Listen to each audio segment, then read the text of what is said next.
Are you a creative in the upstate looking for a place to create? The Gym Complex, located at 880 South Pleasantburg Drive, Greenville, South Carolina, Suite 2G, can handle your creative needs from podcasting, photography, videography, recording studio, and engineering. Schedule your consultation today online at www.thegymcomplex.com.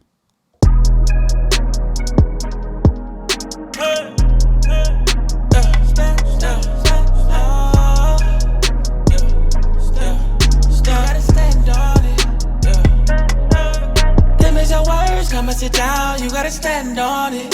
If it's for certain, less of around, you gotta stand on it. Open the curtain, it's going down, you gotta stand on it. Cause I put my stamp on it, so you gotta stand. You gotta stand on it. You gotta stand on it.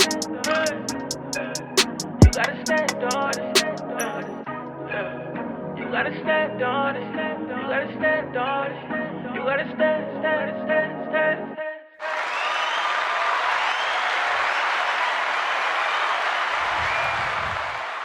Top of the evening to you good people.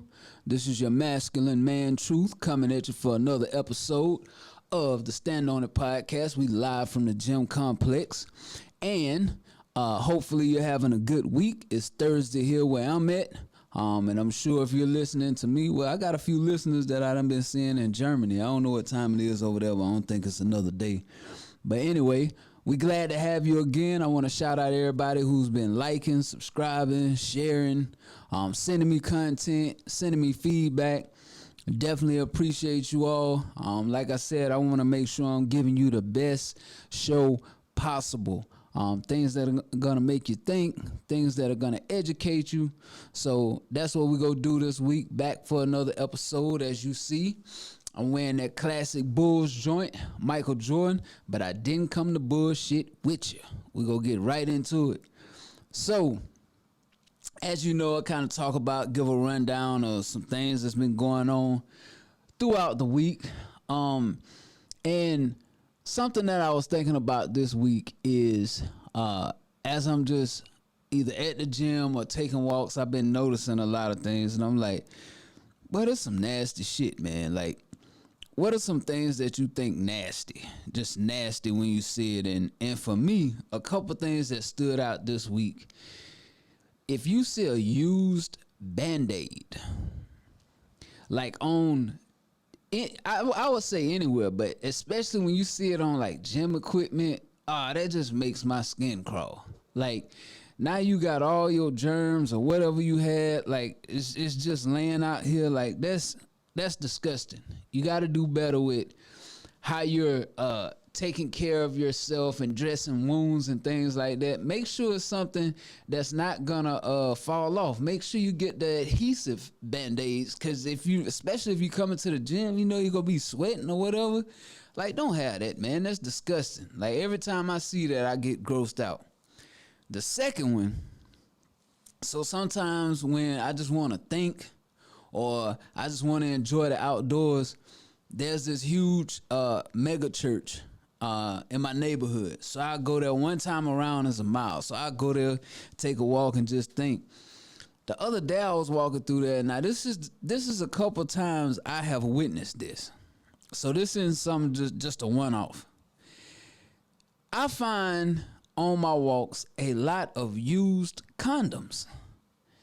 And I be looking like, well, you gotta be just a sick fuck to be like, all right, I'm about to whip here in the church and get me some pussy, which a lot of people, you know, I feel you. However you feel about religion is how you feel about it. But, man, get a room.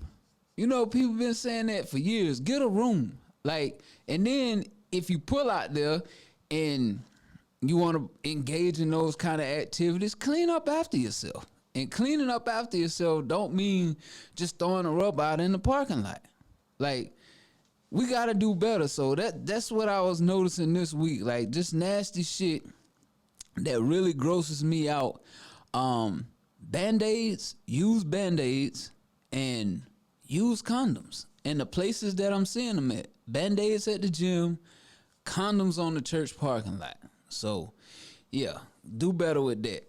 The other thing, and I was talking to one of my guests, by the way, I got a great show for y'all tonight too. We talking about it, a lot of stuff, masculinity. We're gonna be talking about boundaries. That's the first topic we gonna get into. Kids. We're gonna be talking about school. I got a school teacher that's gonna be a guest on later. But I was talking to one of my guests earlier as we prepping for the show, and I asked her, I was like, yo, like, how do you feel about, or does it make you feel weird when you see grown people who have an obsession with wrestling? And she was like, listen, I used to be into it when I was a kid. I told her, like, yeah, me too. She was like, but what I will warn you of, just mind your damn business if they like wrestling, because they not right in the head. And they just waiting, because anybody who could see this fake shit and they still like all in on it in adult years, she was like, yeah, don't stand clear to revolving doors when it come to them. Like, just don't even get involved in that. But I always thought that was weird, because I know when I found out wrestling was fake, I never watched another episode. There's no way. Like, I'm not going to sit there and like, oh, he went to look like he punched him in the head, but he really slapped his chest to make the noise. Like, nah, I'm not watching it. Like, I can't subject myself to that. But for all you who still watch wrestling, carry the hell on. I'm out the way. I don't want no problems about that. Enjoy your sport. Enjoy yourself. This will be a judgment-free zone for you wrestling fans.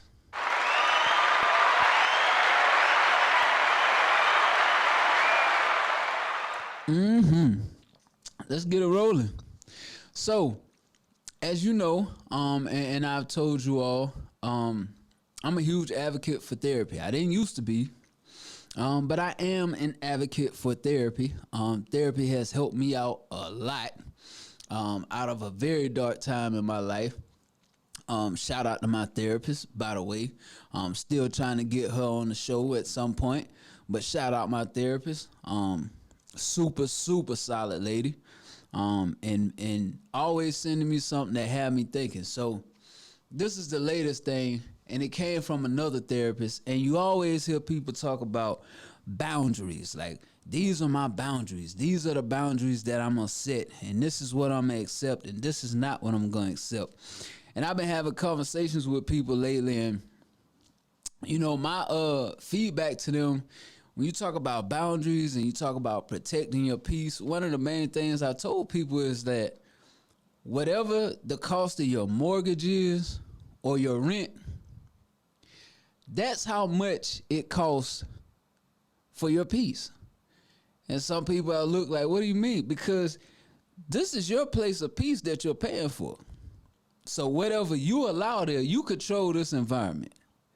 Whatever you allow there is on you. So whatever your mortgage or your rent is, that's how much it is for your price of peace. Like, because you don't allow nobody to come there that's going to interrupt your peace. Same thing. You could even liken it to whatever your cell phone bill is. That's the cost for your peace. You're not going to allow nobody to get on your phone talking crazy, because you don't have to subject yourself to it. However, I was given a very, very interesting perspective when it comes to boundaries. I want to share it with you. So as a therapist whose most of my career was around boundary work, I have a slightly different take on boundaries than some other practitioners. For me, a boundary only has to do with my behavior. And this is a really actionable and empowering shift. So saying, don't talk to me that way, is not a boundary. It's a request. Saying or believing, I don't remain in conversations with people that talk to me that way, is a boundary. In this framework, it's actually impossible for you to cross my boundaries because they're always within my control. Boundaries aren't about saying how close you can come because I can't control that. They're about saying how far will I go because that's always within my control. And I always feel empowered, no matter the situation, to have boundaries. So that's an interesting take. at least I thought it was, on boundaries. Because I have been making a lot of requests after I really sat back and reviewed how I've been trying to set boundaries. I've been making requests. I haven't been setting boundaries.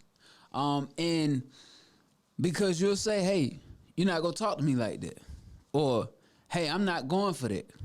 That's a request. But as the video stated, the boundary would be when you start talking crazy, I'm just checked out. I'm not even talking to you, period, about anything you saying or anything you got going on. Same thing. If you someone who calls and asks for money, I'm just not answering the phone. That's the boundary. The request would be me saying, hey man, stop asking me for money. That's a request. But the boundary is set in a nutshell when you don't entertain it. Very simple, but I'm like, boy, that's real thought-provoking, and it makes a lot of sense. And it's easier for people to get that, because I've told people in the past, don't talk to me like that. You know, especially in relationships, like, you tripping. You definitely not about to talk to me like that. And then it'll be like, you get mad or something again, you get in your feelings, and you think you could try it again to talk to me like that. I'm like, don't talk to me like that. However, if I would have took the approach, you start trying to talk to me like that, I just shut it down, I don't say nothing. That's the boundary. And now it goes into your mind like, well, I know I can't talk to him like that. He's not going for that. He's not going to give me the response I want. Now you got the boundary. So keep that in mind when you're thinking about, oh, I want to protect my peace, or I got to set boundaries. Yes, I suggest everybody protect your peace, because we're in a very unpeaceful world right now. You know, so protecting your peace is top-notch importance right now. So that's how I live. Like, hey man, I'm protecting my peace at all costs. Like, you will not interrupt that. I've had to cut off family members, friends. It is what it is. Like, it ain't personal, but it's about me being at peace with myself. Like, I pay to live where I live at. It's not coming out your pocket. So me paying this, you're not about to come over here and disturb what I got going on. You can leave. And better yet, I've got a good feeling of how people are. I don't even allow them to come to have to be told to leave. You're not even invited in the first place. So I thought, again, that was a real good perspective. You know, I tell you about it at the end of every episode. Protect your energy. Make sure you're watching who you're around. Same thing. Now you got another nugget that you can add to what we've been talking about energy-wise. Setting them boundaries. Don't make a request. Set the boundary. Don't even entertain it.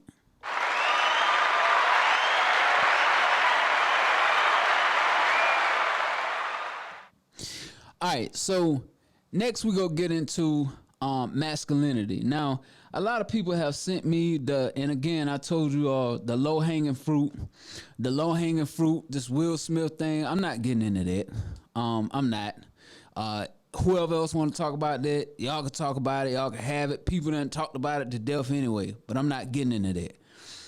What I want to talk about from an aspect of masculinity, where has it gone? Now, you might feel masculinity hasn't gone anywhere. Yes, it has. There are so many men basking in their feminine energy and allowing the women to just overflow with masculine energy. There has been a shift.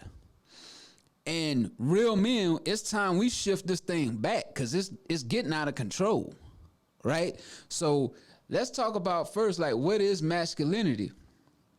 Masculinity can't be defined by how much money you got. Masculinity is not just because you have a dick. Masculinity is not just because you have testicles. Masculinity is not just because you sleep with a lot of women. That's not masculinity. Masculinity is leadership.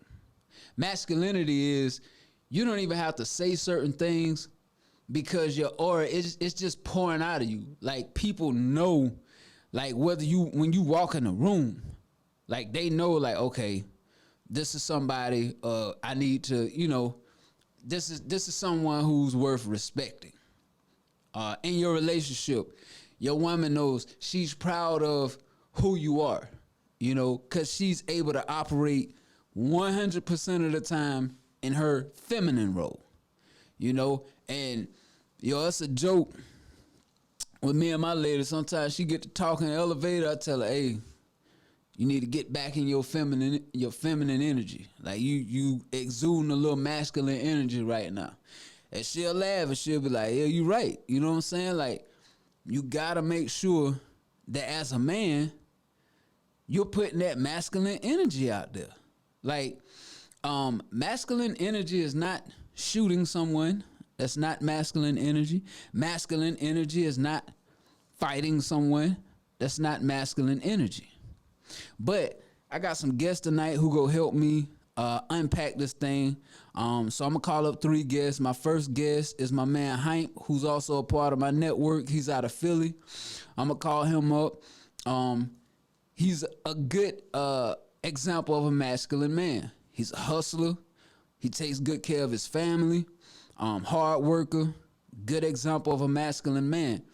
I'm also calling my homegirl, who a lot of y'all are familiar with from the previous podcast, Fuck Step. And I'm gonna call her up because she's raising 2 young men, and I want to know her perspective on, as raising 2 young men, does she have any concerns about good examples of masculinity being available for the 2 young men she's trying to raise?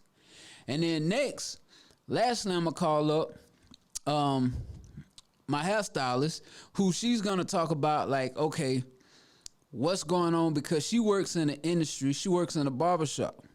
So she's going to talk about what she sees and give her perspective on masculine energy, or the demise of it as men continue to be emasculated. So we got a lot of good conversation that's about to come around here. So let me go ahead and give my man Hank a call first and get his thoughts on where he feels masculinity has gone.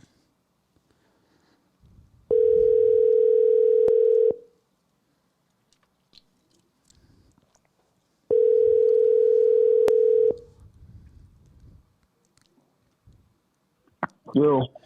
Hank, what's up, my brother? What's going on, bro? Man, how you feeling, man? Busy as always. Good. How everything out in Philly? Weather all over the place. It's gonna be 70 today. It's gonna be probably snowing again in a couple days, though. Right. Yo, man. But go ahead and introduce yourself. Tell the people who you are and about your podcast real quick. This is Hank from Our Hustle Podcast. Follow me on Instagram and Twitter at I am Hank. It's HYMPE. It's Hank. It's not Hank. I'm not geeked up. You find me on the I Say Podcast Radio Network every Friday, 10 a.m. Yeah, for sure. Hey, you got your you on speakerphone? You sound a little muffled. Nah, there we go. All right, cool.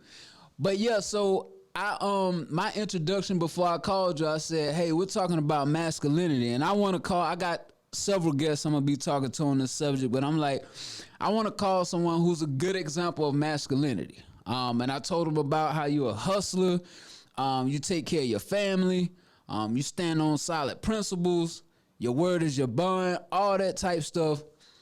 Tell the people from your perspective, what do you think, or where do you think masculinity has gone? I think it was a positive thing that they tried to turn negative. I think it's nothing wrong with a man being a man. I think it's nothing wrong with a woman being a woman. People get caught up in these days with the gender-specific roles, which there definitely are. So people act like a woman and a man could do anything that each other could do. But if somebody break in your house, is you telling your girl, go ahead, girl, you go down there with the biscuit? No. If it's a mouse on a sticky downstairs, you're not going to say, all right, well, you go kill him. I'll pause the TV. Like, these are the problems with the way the world is set up these days. trying to make everything on equal footing when everything is not on equal footing. We weren't made as a man and a woman to be on equal footing. We each have a job to do. It's just not the same. Right. Do you feel like there's an agenda that's being pushed to emasculate men? Absolutely. Man, the worst thing you could ever have is a strong man involved in anything. Right. The worst thing that you could have is a dude who stands on principles and morals and all of that type of stuff. Like, people demean and belittle that type guy for no reason. Mm-hmm. They will make him seem like he's the odd one for being solid when that's what we all supposed to be. Absolutely. Because I was telling them, like, you know, I refuse to talk about the whole Will Smith thing. That's low hanging fruit, and I'm not getting into that. But I wanted to take it from a perspective of masculinity, because I have seen people saying that, oh, him slapping him was masculine. And a couple of things I broke down before I called you was violence, fighting somebody, that doesn't make you masculine. Just because you have a dick, that doesn't make you masculine. Like, just makes you a male. It makes you a male, absolutely. But masculinity is when you're, and I don't think masculinity is something that you have to even voice. Like, hey, I'm being masculine, or people can tell. It exudes from you. It's nothing is something that you really have to voice. Right. The way you carry yourself, if your word means anything, like, first time we ever had a conversation, this was maybe 3 years ago. Right. Just because y'all would do the lives and I would always jump on. Mm. You send me some music. All right, look, yo, I like this joint, bro. And I told you I like this joint. I'm not the kind of guy who's going to tell you, like, every one of these songs is hot. Oh, my God, you the best boy I ever heard in my life. For sure. Because my word means something. It's one thing you will never have is somebody say something negative with my name. I don't play with my name. Right. Most dudes' words don't mean nothing. Yep. Like, if a dude tell you, oh yeah, I'll be there at 2:00, nigga gonna call you at 1:58 talking about, yo, my dog, my cat, my son, my daughter. Yep. When they knew they never was coming. Mm-hmm. I'm gonna tell you at 12:00, look, I might be 2:15, I might be 2:30, unless something is going tragically wrong. Right. Like, for most people, they word don't mean nothing. They names don't mean nothing. Mm-hmm. And if your name don't mean nothing, then it's nothing we can do for you. Nothing we can do. But hey, man, I promise you I wasn't going to hold you long. I got a couple other guests I want to reach out to. Again, I appreciate you tuning in. Tell the people again where they can follow you at and tune in to your pod. I am hype. I am hype on Instagram and Twitter. I also need y'all to make sure y'all follow Custom Hustle World on Instagram. That's my clothing line. Custom jackets, jerseys, T-shirts, sweatsuits. However you need it, we can make it happen. That's even my daughter with the baby jacket on there. Whoa, for on sure. On the profile pic. And you know what I'm saying? Them Kobe situations is out there. Right. That's what I was just about to say. I'm going to post a picture of these sick Kobe jackets he got. For all you Kobe fans, you better go ahead and snatch you one before they all gone. So I'm going to post that up tomorrow for sure, man. But, hey, stay safe out there in Philly, man. I'll be in contact. All right, bro. Y'all be good down there. Later on. Yeah, shout out to my man Hank. Part of the I Say Podcast Network, all the way from Philly. Solid since day one, since I met him. Everything he told me he was going to do, he do it, you know. And he always trying to find opportunities to better what we got going on. So can't do nothing but respect that. Very, very good example of a masculine man. All right, so next, like I told y'all, I was going to reach out to my homie Fuckstep because she is raising 2 men. So I want to reach out to her and see like how she feels about the lack of masculinity, and if she has any thoughts about, you know, or any reserves coming up about raising her sons. Here we go. Make sure here. Hold on 1 second. I done hit the wrong thing. Let me get myself back to where I need to be. Don't worry. You know, I'm strong with technology. Oh no, boy, I'm about to FaceTime her.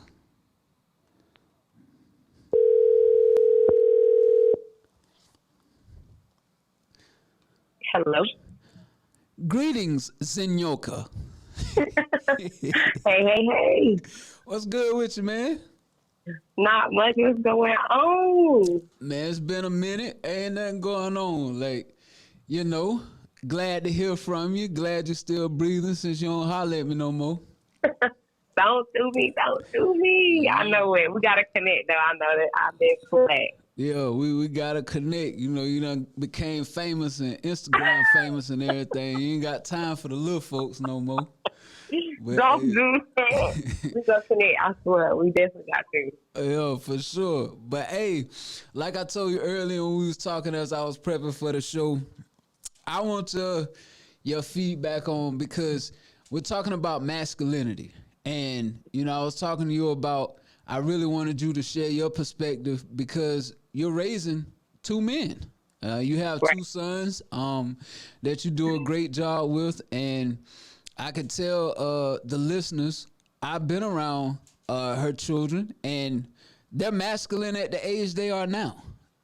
So she's doing a great job. But go ahead and tell the listeners, like, what do you feel about masculinity as it stands right now?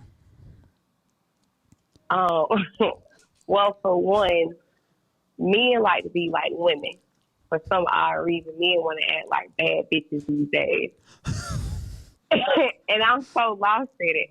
And so whenever you reached out to me and you said, what do I think about masculinity and kind of what's happened to it, I really feel as though the society that we live in now has made it okay for men to be soft. And they have accepted it. Like literally social media, the generation that's coming up, they have made it okay for men to feel like it's okay for a woman to propose to me. It's okay for my woman to go outside and do all the work and for me not to do anything and lay around and play video games all day. Society has literally created a platform for men to be lazy, and they are accepting it. And I also feel as though there are a lack of strong, positive male role models who were truly masculine. You got to think, like when me and you were talking, you would talk about your dad. How many men are still around that's like that? Right. Who are still around that are teaching men like to go out and be a mate, to be dope, to be great. Like, this is your household. You got to protect it. And to be honest, the masculinity has died because there aren't really any submissive women either. It's kind of like the roles have reversed. And to be honest, it's not a good thing. And to me, it's damaging to the society. We are pushing the propaganda of, we just had to sign a bill for people not to say the word gay in Florida at such a young age because of what they're pushing on so many young people.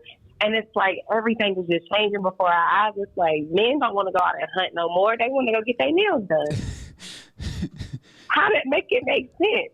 So when I think about it, for me, I got to think about it like, okay, I understand that we're in a society where we want to make it okay for men to quote unquote be emotional and wear their heart on their sleeve, and I get that. I'm with that because I do feel as though, especially for our community, there are a lot of broken, unhealed Black men, and I do feel as though that plays a part in the decline in the masculinity because when you are kind of broken and you're not healed, you don't really know what to do, and then you just always on the social media, consuming social media constantly, and you see the men that are getting ahead are acting like bitches. So you start to mimic that same thing. People want to get rich quick. They want success so fast. And it's like the men, they not taking the time to put the work in. Like when I think about a man, like, you my dog. I don't watch you grind with this podcast shit to when it was one listener to hundreds of listeners. And regardless of how many listeners, you put the same work in. All these new generational men want to do is find a newer scam. They want to go get their fingernails painted black. They want fucking silk wrap. They want to go on the internet and go viral off music that they only been doing for a month because they want the easy way out. And I just feel as though it's not building character in the men, and then they're passing that same lazy characteristic on to their sons. So it's like bitches is just raising other bitches, and I don't mean to call nobody kids. Bitches are not like that. It's just there isn't a structure in the home anymore. Right. There isn't a man that's truly leading anybody anymore. The men are kind of following the lead of the women, and the women are taking over and being the midgets. That is true. So let me ask you this question before I let you go. So, no, you said a lot of good stuff. So, knowing what you know and from your perspective of what you see, how do you keep that away from your boys? How do you keep them on that path of being masculine men? So one of the things that me and my kids do is I don't shy them away from what they were. If they come and ask me something, we're going to talk about it. But I also let my kids be kids. But one of the things that I make sure I embed to my kids is that you are Black kings. And I also have this book that talks about who we were before slavery. So as a Black mom, one of the things that we do is I tell them and I show them pictures of this was a Black king. This is what he did to create this empire. This is what he had to do the hard work to become this amazing. You know, I talked to them about Black Wall Street. I talked to them about our history, but not just the slave history. I talked to them about the history of who Black people were before slavery, when we were kings and queens and we had riches. And I helped them understand how powerful they really are in the inside if they apply the pressure that they can apply. So in our house, you know, I teach them, you got to go out and work. Like my kid is 12. Well, he'll be 12 this year, and he wants a job. Why does he want a job? Because I have beat into him that you can't get anything for free. You a Black man in America. You got to work hard. You got to work twice as hard as some people, because not only is the police after you, not only are the women going to be after you for what you can do for them, not only are your own people going to be after you. So you got to find a place of peace at a young age to know where you can come back to, because the world already against you. So, you know, we practice as when you go out, I have to teach them how to be, because you know, if you know my oldest son, he look like he's 15. Right. He's 11. So I have to teach him how to carry himself as a Black man while he's outside. And I mean, I tell him, like, when he want to get his feet done, I don't take him. I let my stepdaddy take him, because I let it be more on a masculine type of thing before I take him as a woman. I don't let him sit in the room with me and a bunch of women while we have a conversation. Don't get in, don't get into grown people business. I still apply what my mama applied for me. I still put those old school things on what my mama used to put on to me. Stay in the child's place and let them be kids. But I also make sure that even though I'm a single mom, because I hear a lot of people say, well, I'm a single mom, they don't have anybody, I'll find somebody. Whether it was you, whether it's, a basketball coach, I find some Black man that embodies masculinity and let my kids look up to them. Right. Because the one thing I'm not going to allow them to do is be 55. But at the same time, I allow them to be emotional. Come sit down and talk to me about it. But at the end of the day, it's like, okay, now it's time to suck it up. We got to move forward. We can't dwell on it, because at the end of the day, you're still a Black man in America, and you got to learn how to push through it. And you got to learn how, you can't depend on nobody. So you can't walk around acting like no female. You a man. You are a Black boy who is going to grow into a Black king. And that's kind of just how I raise them accordingly. Yo, I will say this. I give you a hard time. We talk a lot of shit to each other, but you're doing a great job. Keep it up. I don't know if you hear that a lot, but I just see the growth in your kids, how your kids keep coming up, growing. They looking happy. You could tell they thriving. So keep up the good work. And it do take a village, and you could tell you got those good old school principles from your mom instilled in you about like something that stood out. And I see a lot of that happening. You don't allow your sons to be sitting around in a group of a lot of women just engaged in conversations. I see a lot of people doing that, and I'm like, boy, you just messing that boy up. But yeah. But I can't stand to see a kid be like, oh, y'all, guess what she did? Why you gossiping? You sin. Don't play a video game. Yeah, stay out of this. But yeah. So great job. I gotta go because I gotta get to my next caller. But It was good hearing your voice, and we gotta link up soon. Oh, I definitely will. You let me know, and I'll be there. All right, then. All right. Look. So yeah, shout out to Fuck Step. She gave a lot of good feedback on what she got going on, and again, like I said, she has given a good example of, raising two future men. She's got young men right now, but some good jewels on how she continues to keep them focused towards masculinity, especially in a society where emasculating of men is the agenda that's being pushed.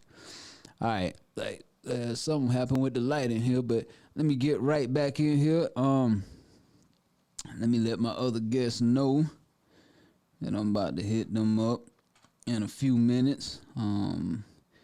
But I got one more guest I'm gonna call on this topic. Again, this is my hair braider.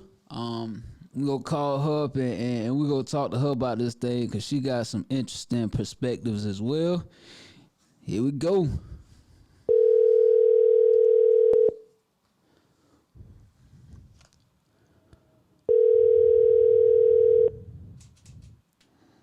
Hello.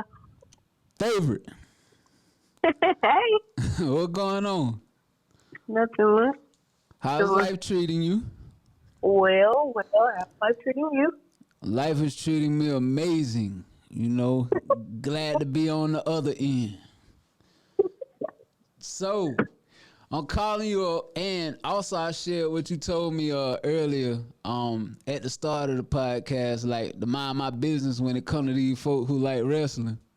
So, so I'm minding my business. I thought about it after we got off the phone, like, she right, I need to stop.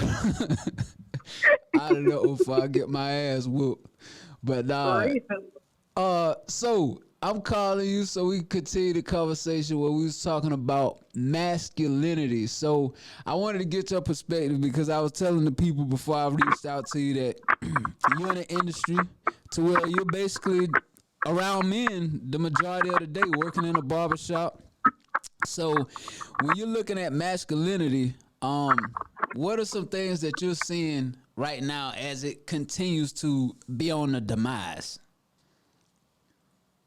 Like I told you earlier, I don't think it's on the demise. I think that the people who exude masculinity don't usually think about it. So it's something that we just see. Are you on a Boost Mobile? What is you doing? Direction to go in with it. So, hello? So what am I doing?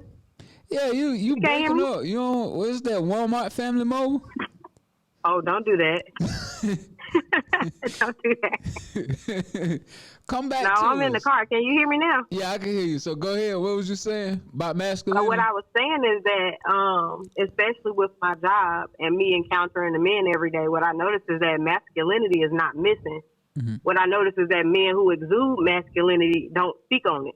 Mm. They just do. And the people that I hear talk about it all the time usually lack in that area. And so a lot of the times it's not a discussion about masculinity, but it's a discussion about how women are showing men up as far as masculinity, when really I think it's just a cry out for help. Okay. So speak on that. When you say women are showing men up, what do you mean in that regard? Like, I'm speaking specifically about those type of men. Usually what their issue is a woman doing too much and not allowing them to be masculine. Mm-hmm. And what I noticed about actual masculine men is that they don't have to speak about stuff like that. And what I know about those type of men is that we don't have to exude our own masculinity as women when we're in their presence. So we like to be soft and feminine, and we like to listen when it's actual masculine men in the room. Mm. Those who lack it, we usually end up challenging them. Sometimes for fun and just because we feel like, how dare you? Yeah. How dare you think you could come in here and act masculine now? You know what I mean? So, well, they're not even good. It's not even that they're good at it. It's just actually continuously speaking on it. Like, we watched you before we heard you talk, and you don't have those characteristics. So that's what I was saying too before you call. Like, well, before I call you, like, you don't even have to. Again, to your point, if a man is masculine, it exudes from him. This is not anything you always gotta, oh, I'm a masculine man, or putting out there. It's women can tell, and women can tell when you walk in the room if this is someone that, and correct me if I'm wrong, but if this is somebody I can respect or I can listen to, is that pretty accurate when you see somebody? It's definitely accurate. What I do want to say is that I think we should show everybody respect. But I feel like once the topic comes up, just like I told you to ignore those crazy people who like to wrestle, we got to ignore these crazy people who like to continuously talk to us about masculinity and femininity, because usually they don't exude it. Otherwise, they wouldn't have to convince us that that's what they got going on. Like, we don't need you to tell us that you're feminine, masculine, or anything else. We can see you. Right. So I've gotten to the point now where it's just like, unless I'm actually talking to somebody with some sense, I hurry up and shut up. And I just pretend like I'm mute, because I'm not going to get into those type of discussions. Ooh, setting boundaries, I see. You have to, or otherwise I'm discombobulated for the whole day. So if I let somebody talk to me for 30 minutes about how they masculine and I should allow them to be, as if that's a thing, then I'm gonna be talking to 5 customers after that about how they had me effed up. Okay. Hey, well, great job. I appreciate your feedback. You dropped some jewels on me again. You dropped some jewels on me earlier. As always, I appreciate our conversations. And so I'm going to let you get on with your day. I know you say you're in the car. Drive safe wherever you're headed, and I will be in contact. Will do. I'll see you soon. All right, later on. All right. Yeah, so all good feedback about masculinity. Good perspectives from each one of those people, and again, shout out to them. Thank them for providing their perspectives. I really like what Vonnie said at the end was the best thing, and she did tell me that earlier. She was like, as a society, what we have to get in the habit of doing, the reason why, because she was talking about these people who are becoming Instagram famous and these dudes who are online all the time, dissing other people or whatever. She was like, if we stop giving them an audience and if we stop giving them attention, they'll go away. Like, we keep fueling it, so they got the audience, they keep going and going and going. But if we stop it, guess what? It goes away. So shout out them. All right, so next topic we gonna get into here is about children. And children, you know, I've been preaching this, and more so as a lady, it's been really on my spirit about how we got to make sure we're being better examples to the kids. And so I was thinking the other day as I'm putting together the content for this week, I'm like, man, I couldn't imagine being, from 2 perspectives, I couldn't imagine being a child in school right now. Because like I said, my daughter's homeschooled. She's been homeschooled now. Well, she's going into her 3rd year, but this is her last year, actually. She's graduating. But I couldn't imagine being a child in school right now, and I couldn't imagine being a teacher. Because the things that kids have been subjected to lately, you heard, I think it was Tracy who mentioned that the Don't Say Gay bill, which isn't the bill, that's just what they've named it, but it's a bill that had to be signed to not talk to kids about sexual orientation before a certain age or what they want to identify as. Disney, they've started this new thing that I was reading the other day, where they're not going to call kids boys and girls anymore at their theme parks because they don't want to have anybody feeling left out. This is an absolute sick society that we're living in. And I thought about that as we got kids who are going to school, and the question I asked in my topic while I'm putting my content together is, I thought the purpose of school was teachers teach, kids learn. I thought that was the purpose of school. That's what school is about, education. Whether you're the educator or the educatee, it's about education. And I remember me being in school. I was born in the 80s. So my memories of school, the late 80s, the 90s when I'm in middle school, and finishing high school in the late 90s. I never knew anything about my teachers. Like, it was like my teachers lived a private life that was separate. You know, like even if I would see them out in the community, now some of them, they would come and interact and speak and talk to my parents or whatever, because my parents were very active at school. But for the most part, you didn't know anything about your teacher, but now you have teachers that are coming out to kids. You know, letting it be known what their sexual preference is. Telling kids that, you know, be you. You know, this can be our secret. We don't have to talk about, your parents don't have to know. I'm still going to teach you these things and allow you to express if you don't think you should be a boy or if you don't think you should be a girl. This is absolutely crazy that this is where we are in society. There was a teacher in Fort Worth, Texas, who had a breakdown during a school board meeting. And I'm going to play you some of this video. I might stop it early because it's pretty ridiculous, but here we go.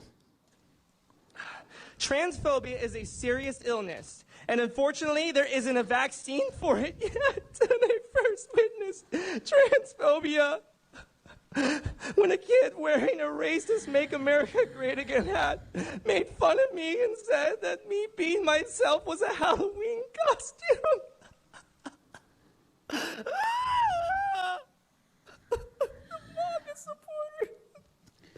And even though Donald Trump is not in office, the disease of Trumpism has spread across our stolen land.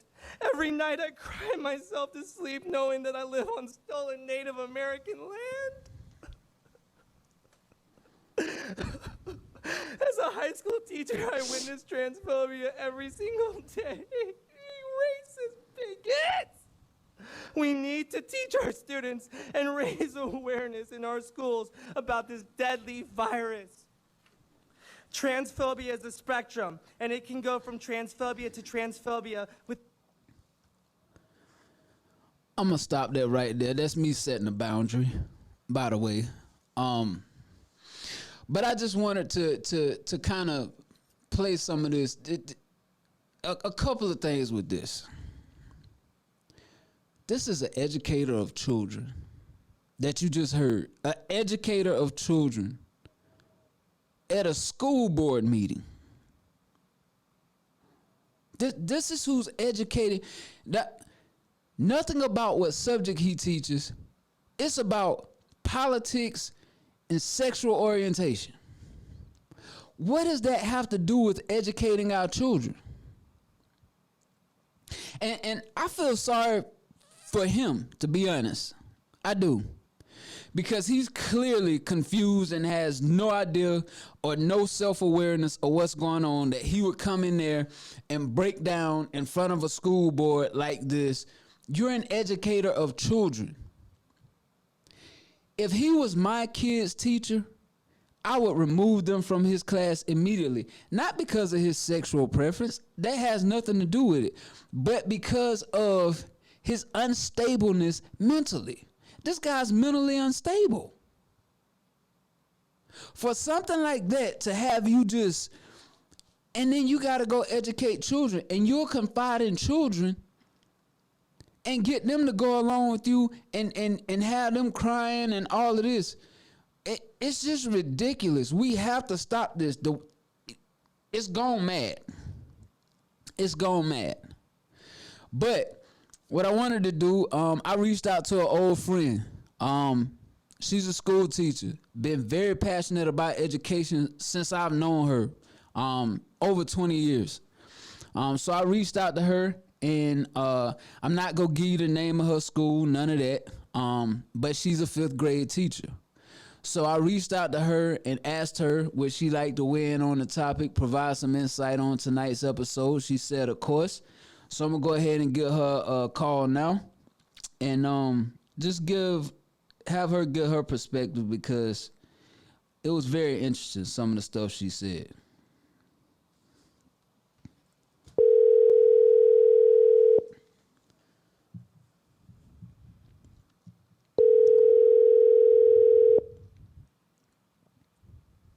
Hello.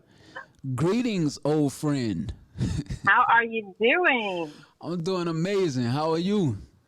I'm pretty good myself. I can't complain. That is great. It's been a long time since I heard your voice. I talk to you, sometimes on social media, but it is great to hear your voice again. Well, good. It's ditto here. Ditto here. I'm sorry it took so long. Yeah, I gotta do better. Forgive me. We did. But, It's okay. It's okay. But what I wanted to call you, and I know we was talking earlier, and I kind of prefaced it before I reached out to you that, just looking in, we were talking a little bit earlier on social media about the shooting, that happened up here in Greenville today, and unfortunately, also I want to say condolences to the families that were involved. It's not a win for either family. You got two 12-year-olds, and unfortunately, the young man lost his life. And then you got the other one who's throwing his life away. So, but I wanted to get your perspective as an educator. And I told the people, I was like, I'm not going to talk about what school you teach at or any of that. But I know since I've known you, you've always had a passion for children and education. How hard is it now to really fulfill your passion for education in I would say a profession that has turned so much politics and hatred? Like, how hard is it now for you to really enjoy your passion? Well, first I want to say, Dwayne, thank you for even bringing light to this. And I think that's the only way that we can actually see change unless we bring these types of things to light. There's just no way that we can. So, and also I would like to say, condolences as well. That's just so much to take on. And then you have to think the kids in that school, the emotions that they're going to go through. And I think that's what we see on a day-to-day in the classroom. Kids are dealing with so much more today. And they don't have the coping mechanisms to deal with everything that's put on their plate. And you kind of saw this even prior to the pandemic. You saw it unfolding where there was just like paper thin feelings, right? And so when you ask about how difficult it is in the classroom, well, you have 20 to 30 kids in your class, and you may have 5 to 6 that are on IEPs, which means they're significantly below grade level. So they may be sometimes even 4 or 5 years below where they should be. So if you're teaching 5th grade, you have kids in your class on first grade reading level, first or second grade math levels.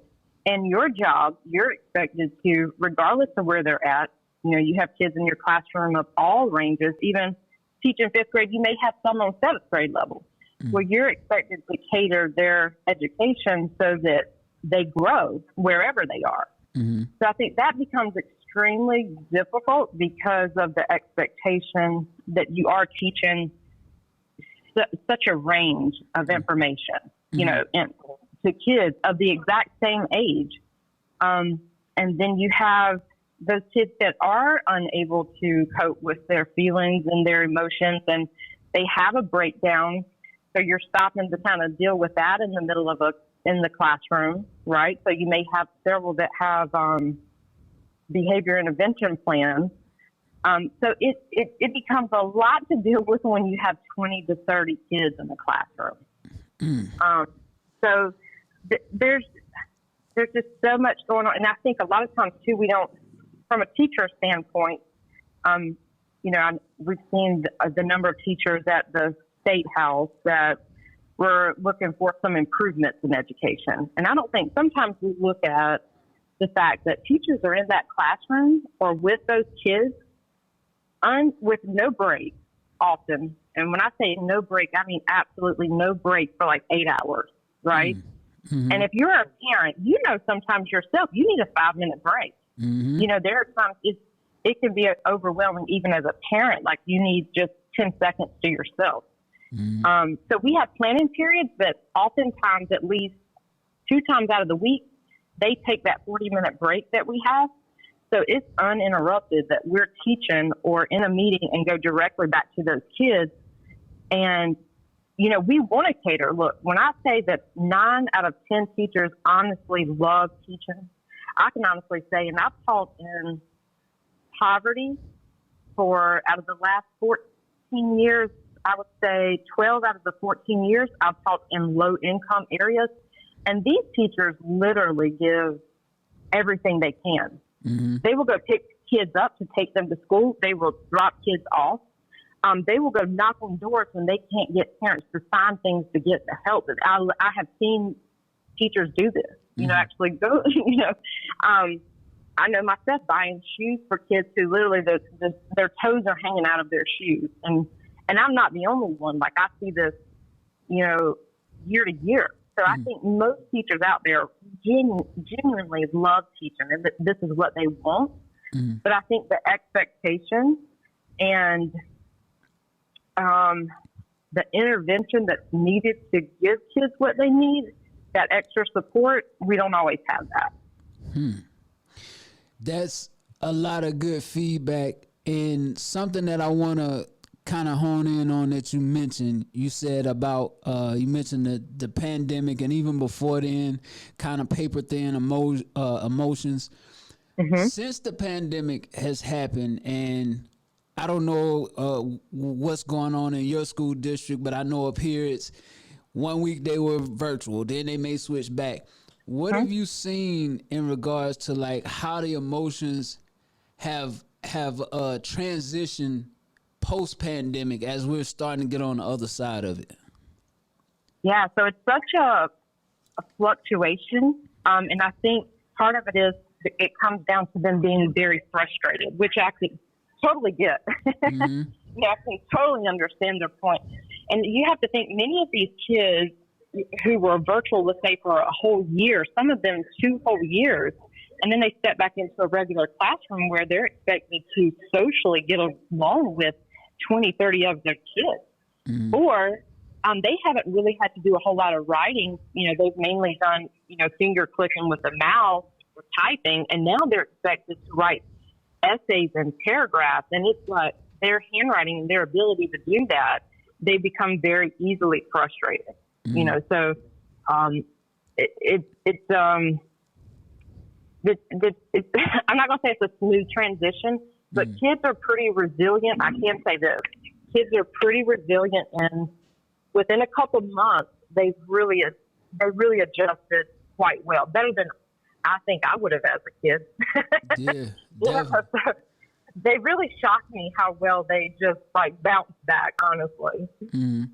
So I got 2 questions for you before I let you go. I ain't gonna hold up too much of your time, but you're giving me some absolutely amazing content. What would be if you could request anything of parents to make not only your job but teachers' jobs in general easier, what would that be?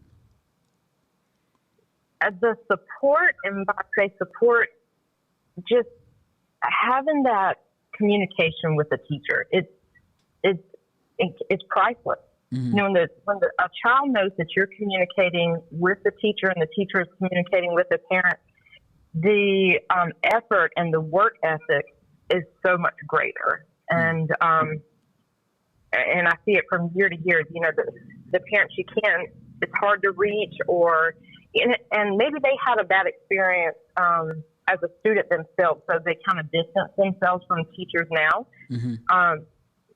I would say just at least give them a try, you know, at least see what the teacher, because it's not always bad. Like a lot of times it's, you know, we just want to make contact and say, hey, this is just a little something you could do at home that would really, you know, help.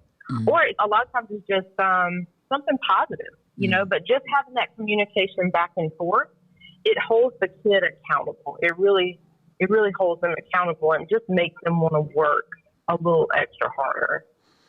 Got it. Last question. What would you say to the powers that be, whether it's superintendents, whether it's lawmakers? What would you say to them or ask or request of them to make teachers' jobs easier? Can I flip this back to the students instead of the teachers? Sure. Okay. So if I could say anything, I think that technology has evolved so fast in the last 20, 25 years. You think 20, 25 years ago, we had the first computer, and now You have the download at the access of your hand completely, anything you want to know. But I don't think the schools have kept up with that technology. And so you have kids in the classroom, they don't care too much about maybe writing or the reading, but they're really talented in one area. So maybe it's musical, maybe it's their writing, maybe they're just really into space exploration or whatever it may be. But I think we need more things to gravitate towards what kids are really great at. I think sometimes we lose kids along the way because we don't strengthen that talent that they have, whatever it is that really interests them. So I think we really need things at school like a modern makeover. We need to look at where the future is going. Rather, we talk about space exploration or stem cell research or coding or engineering. If we have kids really invested in that early on, that the ultimate goal is to give them something where they can be successful and have a career and be able to provide for themselves. So instead of having kids drop out because they're not interested, I think we need more of what the kids, what their talents are. Hey, listen, I can't say it enough. Thank you. Thank you for what you do. Because I tell people some of the hardest jobs, and when I was getting my content together for this week, I was thinking from two perspectives. Like, I couldn't imagine being a kid in school right now, and I couldn't imagine being a teacher. But I will say your profession, I look at teachers, I look at nurses. I think y'all have some of the most important, thankless jobs in America. So you may not hear it all the time, but I want to be that person who says thank you for what you do. Thank you so much, and thanks for at least bringing light to some of these issues. And just know that, as parents, your support, like from teachers, from a teacher standpoint, it's again, that's something else that's just priceless. Like, it means the world to us. And we really, most teachers, I honestly feel, are willing to go out of their way and help in any way that they can. And just know that open honesty, like anything that you feel that is personal, if it helps us understand your child, like we would love to know, because it really helps us understand what we see in the classroom from them. So, and again, thank you, Dwayne, for having me on, and thanks again for shedding light on such a big issue in the world. Hey, it was my pleasure in my Chick-fil-A voice. I love it. Yeah, good hearing from you, good talking to you. Keep up the good work and stay safe. Thank you, sir, and I hope to hear from you soon again, not so long this time. Absolutely. Have a good one. All right. Enjoy the rest of your evening. Thank you. You too. Bye. All right. Goodbye. Yo, so again, like, boy, just let me do a round of applause for the guests we had this evening. Like, and let me just do another one, because man, like, they gave some outstanding feedback. And again, like, that's what fulfills me, and I know I'm on the right path, because as soon as I reach out to these people, they like, yo, what you need? I got you, and with her, I hadn't talked to her a physical conversation in over 15 years, I know.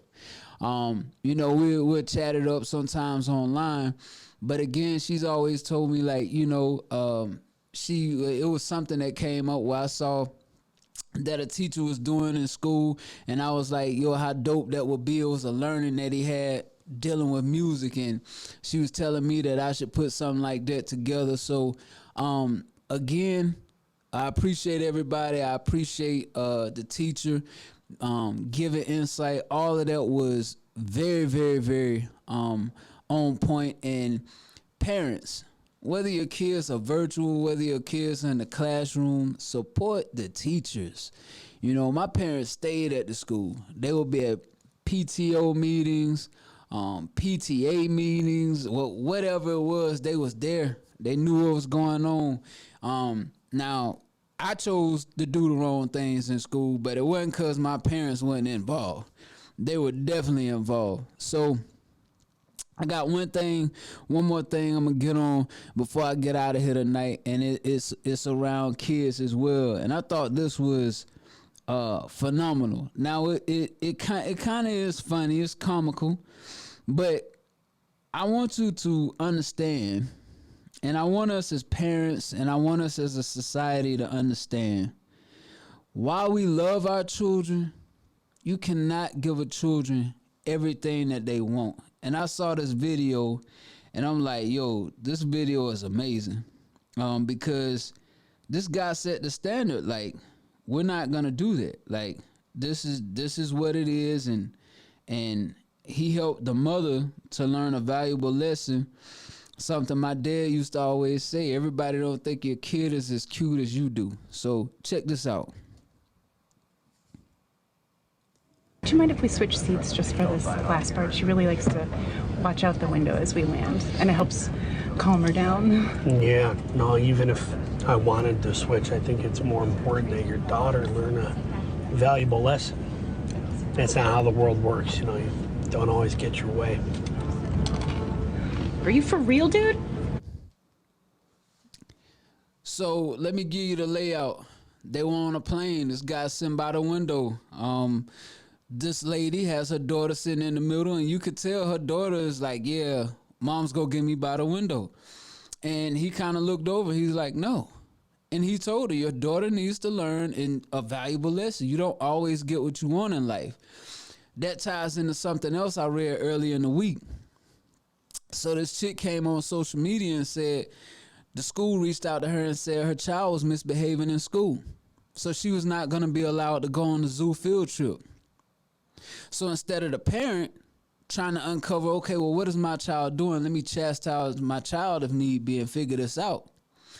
Oh, she said, they got me fucked up. She took off from work and took her daughter to the zoo that her classmates were at. And she said, my daughter's never going to feel left out. Parents, that's the wrong way to go. I'm not here to tell anybody how to raise their child. I'm here to give you standards.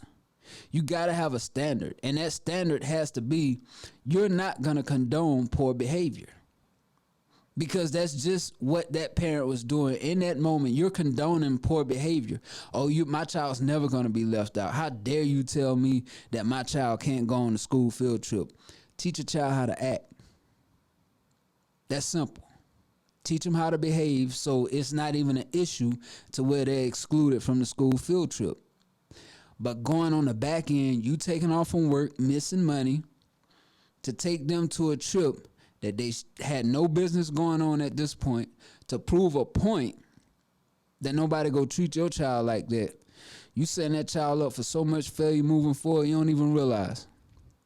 Shout out to my man on that video I played who like, no, I like your sad story, or I like your motivational story you're trying to give. Oh, she sits by the window, it helps calm her down. Again, teach a kid how to act.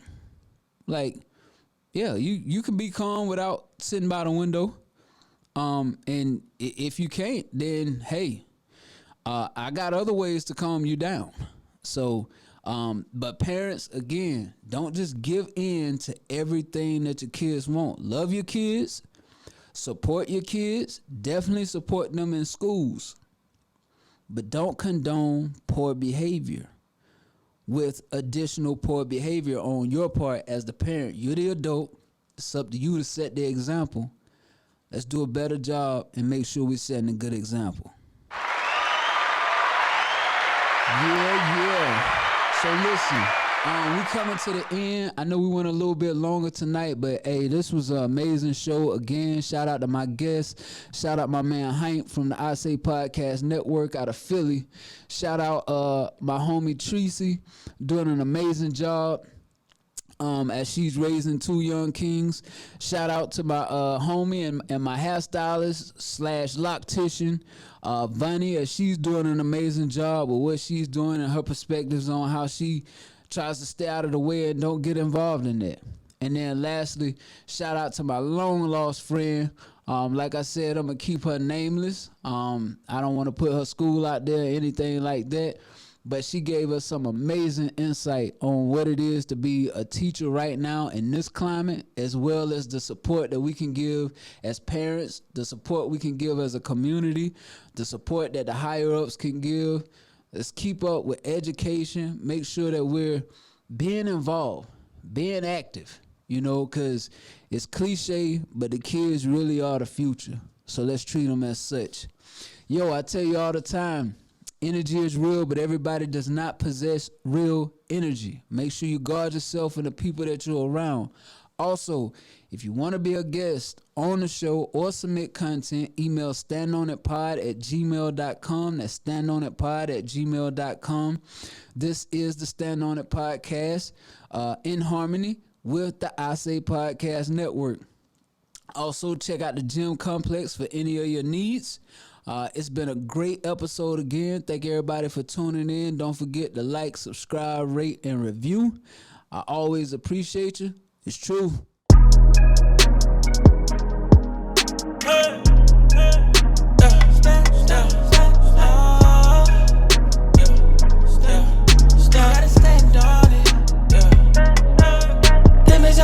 Come and sit down, you gotta stand on it.